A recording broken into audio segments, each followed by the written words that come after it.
Hello everybody! Today I'm going to walk through this reference journal and idea book of mine, which is my holds and folds, which is lots of origami and other folds and lots of pockets. You can see this is a big one.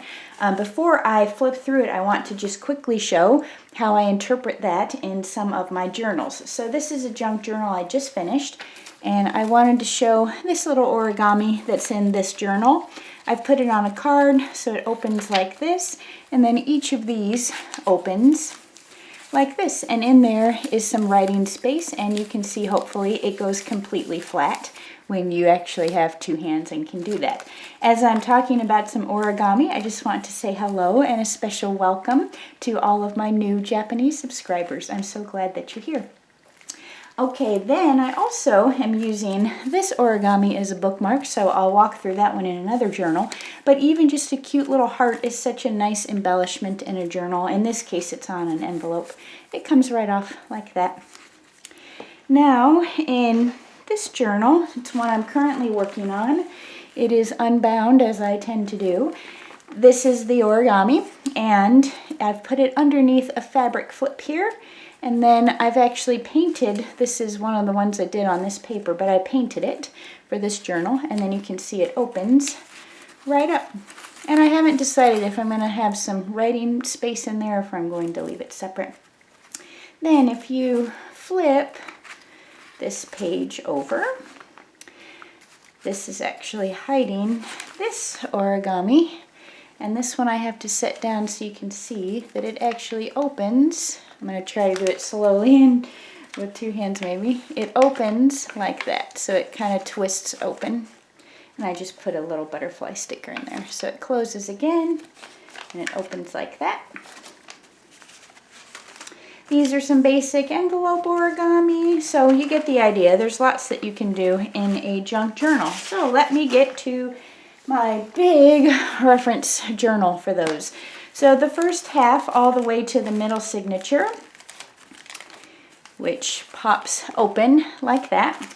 All of these pages are pockets, or what I called holds for this book, and all of these are folds or origami in this side. Just like my other reference journal, if you haven't seen that video, I also did the same exact construction for this journal, and I talk a little bit more about it in that video, so you could see that if you want to. In this case, though, I just left the jelly prints as they were and just did some splatter on top. I didn't first kind of white them out to mute them into the background. All right, so I'm going to go ahead and start the flip through. Let's see if you all could see that well. Yep. Okay, so this I've paper clipped in, but it comes right off. And it's just a little corner pocket tuck, and you can put things in it. I have it on this page to help keep these flat. So I have these opening like this, and then this is a pocket back here. Because I have notes to myself, I've just stapled it here. I talk about that in my reference 1 journal, how I construct these to be a little more generic. So if you have questions about that, of course, you could type them in below. I'd be happy to answer, or you might want to check that out. Okay, I have this one, which is a little, bag, like a little coin bag, but I have it so that it actually stays down. And then I have these as little pockets that you can either flip open or you can have them closed. I use that in a lot of journals.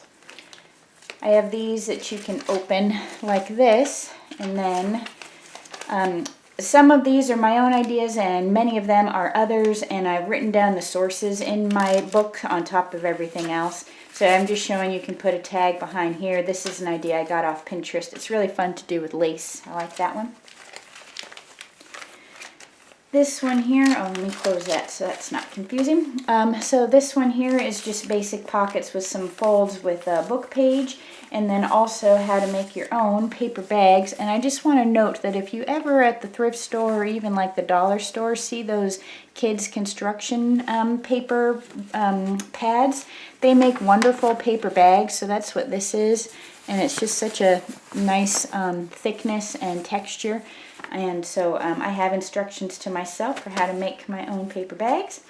And I did this with a paper bag on this page. So this is the bottom that just opens like that.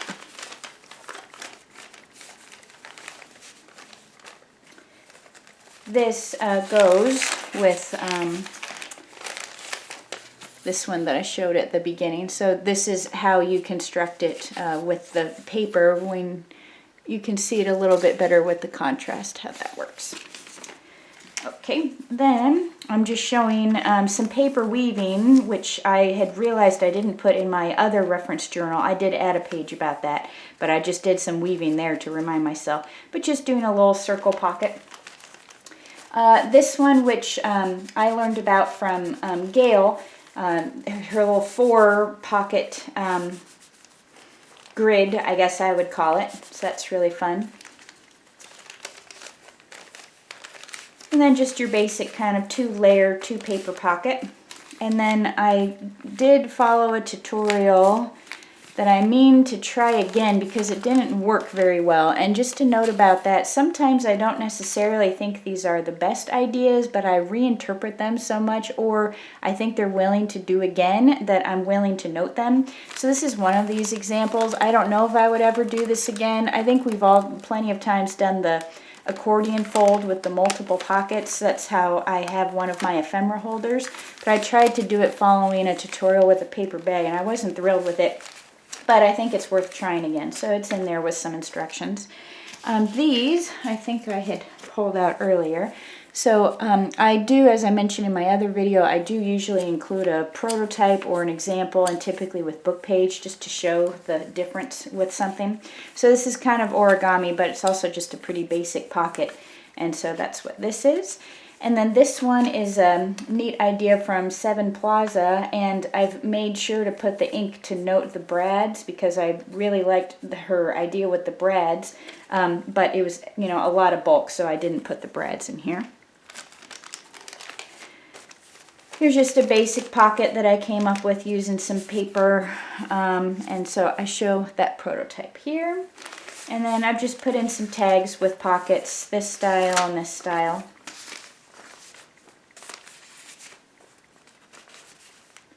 Under this belly band, I think probably a lot of you are familiar that basically if you fold your papers, hopefully you can see the creases in this. If you fold your papers into either 6s or 9s, there's so much you can do with that. You know, you can put them on a page if it's a 9 square and cut all around so that they all fold, things like that. And so that's what I'm showing with these. I'm just calling them all one-page wonders.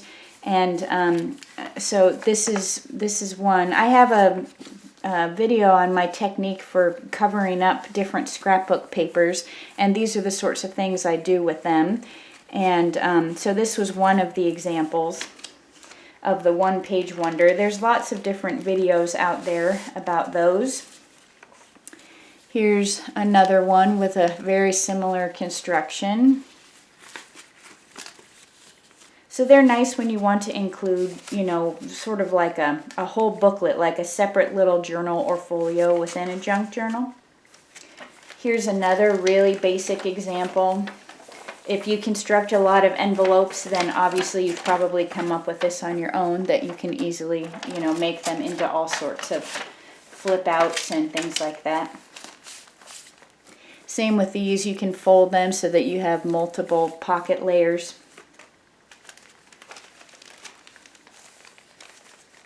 And speaking of envelope construction, I think that's where I was thinking about that. Just a reminder to myself about using 2 pieces of paper to make envelopes, a really simple way to do that. And so I have an example where, depending on where you place the paper, if you want it taller or shorter, whether or not you want pockets on them or not. So that's what those examples are. And then at some point I plan to film these because I make so many of them, but I make my own seed packets. And so this page is just a reminder to do seed packets in journals. And sometimes with these really nice crinkly brown papers, I think those are really pretty. And this is my actual template that I use for my seed packets, so I put an extra one in here to remind myself to use that template. This one is from Card Makers, and I've kept the template in here like this. And again, I mentioned it in my other video, I do like to sort of reimagine scrapbooking and card making techniques for junk journals, and I tend to spend my time watching card makers tutorials rather than junk journalers, just because I learn a lot of new things that way. And so I was playing around with, could I make these actual flips instead of having them be glued to a paper, and I found out that I could. So I was playing around here with doing that, having this serve as the pocket, you know, the middle serve as the pocket, and then these flipping out. This one I accidentally found out. A friend of mine gave me a card, this card, and I was taking it apart after some time to use them, and I ended up coming up with using this little circle to have it be a little rotating thing. So in this case I have it telling the story here like this. So I thought that was fun. And then I think a lot of people have probably seen these pockets, because I've seen that you can buy them, but if you just cut your own, you can make these pockets. So I did add the brads here just because I liked that look, and it was closer to the signature center where I felt like I could do that. And then this one I'm just showing, here's another example of a pocket or a little, you know, tuck behind it like that. Again, just using brads, different shapes, die cut negatives, things like that. This one is called a meander book, and basically it's actually a little book, and it's made from one sheet of scrapbook paper, as you can see. But you can also not glue it together so that it's bound. I just reinforced it with washi tape. It doesn't need it. And if you don't do that, then basically you can have it be a sort of folding pop-up on your page. It doesn't have to be bound into a book. So if you wanted to look at meander books, or I should pull out another journal where I do that. This is one of those hidden note cards. I think that's what they're called. I found this technique on Pinterest. I didn't write the source on here. It's probably in here. But I thought that was a neat idea. And then just a simple little fold over of two papers to create a pocket. Two pockets actually, because you can put it in here. Okay, now to the center. This is a scrapbooking technique, and it works great as a pop-up. This is the same technique, and now I'm moving into the folds or the origami section, but I'm just showing with one simple interpretation of that, you can actually keep it nice and flat in a junk journal, and it doesn't have to be in the center of a signature. So that goes like that.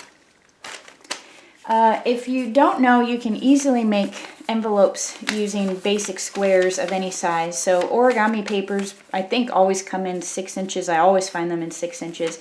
This is what a 6-inch envelope comes out to when you fold it kind of as close as possible to your original folding lines. This is the size you get. You can obviously make them smaller. This I'm showing here. Let me get something I can tuck into here as a little pocket. These are all envelopes. I've just done it where you barely glue them so that you can tuck them in and use each of them. But then they can also serve as pockets behind here. This is also playing with some basic origami envelope folds. So I've just put them together where there's multiple envelopes here that are all layered like that. So in the end, your page only looks like it has 2, but there are actually 4 in there. Okay, so this one, I'm showing that this origami actually works great as a belly band, and it also moves on the belly band, and I'm a fan of having things move on my belly bands. I don't know why. I just like interactive stuff in my junk journals. Anyone else like that? I really like that. So I like origami, I like pop-ups, I like things that move. It's just something I'm into. So that's what it looks like this way, and here I've written out the instructions for myself, but behind here, this is what it looks like when you fold it one more time. It actually folds in half. So that's really fun to keep in a journal like that too. Then it's an even bigger surprise. So lots of ways to use those. Okay, this one should have gone back here, but I think I'd run out of space. This is a one-sheet wonder that I basically came up with from a different style that I didn't like that style as much because I use scrapbook paper that I don't like. I wanted everything to be visible on the coffee side. And so I actually use this at my desk. I should have grabbed it for this video. I use it to store my index cards, and it was starting to get damaged because I use it about every day. So I figured out a way to make that one. So that's why that's in there, so I have instructions to make it again, since I figured out a way to do it and then I promptly forgot. Okay, so this one, back to all of the folds. This is a cute little origami little heart fold. That's really fun to put in a signature center or in a little card like that. You can also do them with flowers. I've made a lot of those cards with flowers, and you can even put little embellishments in the center, and ladies just love that, let me tell you from experience. And then I have this closure because this kept coming open, but this is how you make the heart. And of course you could do this in a journal, as I do, with it just being a triangle like this. And I was currently working on the heart in another journal, so I actually have the template for it that I store in here, but it's on my art desk right now. So this is the same idea. They're really nice to put on corners because you can tuck things into them. You know, in fact, I think I have that in this journal. Let me quickly see. That won't take me much time. I just finished this journal, but I already forgot half the things I put in it. While I'm flipping through, this is that origami pocket that I already showed. And this is another origami that I'm getting to. And did I put that pocket in this one? Yeah, okay, so it's right here. So that's how I've interpreted this in a junk journal.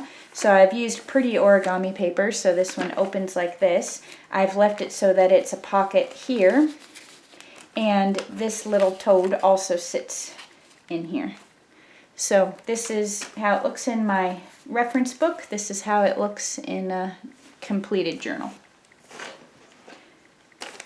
Then with this same idea, you can actually do this so that it's a bit like a little puzzle. Here, let me keep that open so that's not confusing. It's a bit like a little puzzle because each way that you turn it, you can actually keep it flat on the page. And if I hadn't glued this on here, it would do it on all four sides. Similar idea with this, I just glued a die cut negative to show that if you layer this 4 times, like this, that's also fun to play with, and each of them opens flat, like that. So that's a lot to do with a really basic origami fold. I mean, this is about as simple as it gets. It's just 3 score lines.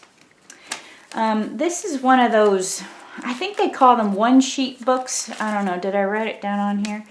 I'm not actually a big fan of them, and I wrote some notes to myself about why, but this is the basic example of it. It's really easy. It's just one sheet of paper that you slice open, and if you've ever done bookmaking and things with kids, I'm sure you've all have done this, but when you want to make small little books, you know, like if you want them to hang in journals or have them be in pockets, they do work for this. Again, it's not my personal favorite, but if you do a little string over the center so it doesn't pop open, and if you've made these, you know what I mean, they kind of, well, here I can show you, they kind of pop open like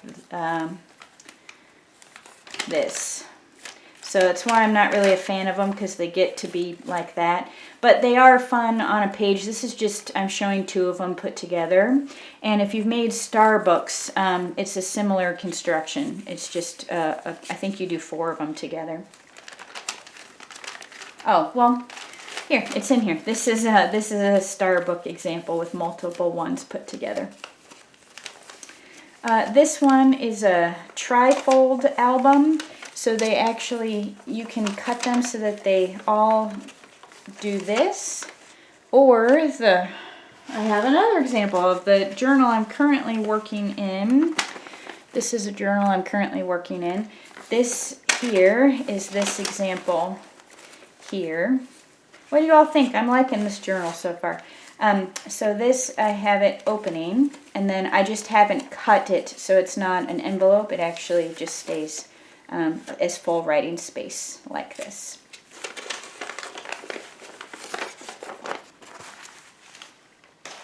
So that's what this one is. This one's fun because it's actually folded like this. And then when you put it together, it just looks like that. So I like that. And then I show that it's a little pocket like that. And then similar idea to this kind of cutting style, you can also do these where they are cut like this, and that's a pocket there.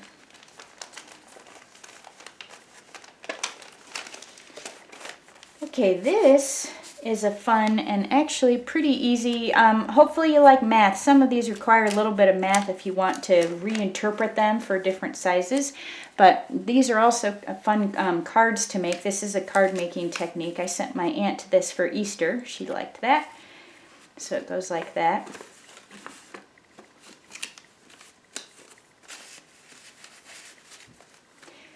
And then here are, I don't know if you all have ever seen a puzzle purse, but that's what this is, and this is just the closed version of this. And again, in this journal I'm working in, I have one of those. So let's see, right here. I have it in this pocket here. This is a newsprint, so you can do it without doing origami paper, and that's important if you're new to making origami. You can do them with book pages, with newsprint, but I recommend getting some origami paper and working with it because I just find it easier to learn my folds, and then you can move to papers you've dyed and things like that. But for example, I've made a lot of puzzle purses, so I felt comfortable doing it with newsprint, and it was still a little tough to get it to get back to the fold that I want it to be because it's such a thin paper. But this is what it looks like when it's open and loose in a journal, so you can write in the whole thing. And if you fold it and crease it enough, you can see it goes right back to its space pretty easily, but it took me some work on the creases to get it to do that with newsprint. With origami paper, it's much easier. So it's like this, but you can see you can glue down just the center piece and have it open on a page like this. So you can just open it like that. And then you can see it already starts to want to close. I can almost just tap it back closed. And then they tuck in together like that. Okay, this is super basic origami fold, and then I've just folded back the corners. This is a nice little fun way to frame things, but with just some very slight changes to the technique, you get this really cool little windmill look like this. And again, these open, and they'll go back into order relatively easily. Well, I'll keep that open so I don't create new folds. This one I've done in some junk journals before, and I've done it in all three of these styles, but it's really fun when you want it to be as small as possible. So this is the same fold, but at different stages. So this is an earlier stage, and then this is the final stage. So all of these open into little pockets or pouches in the journal.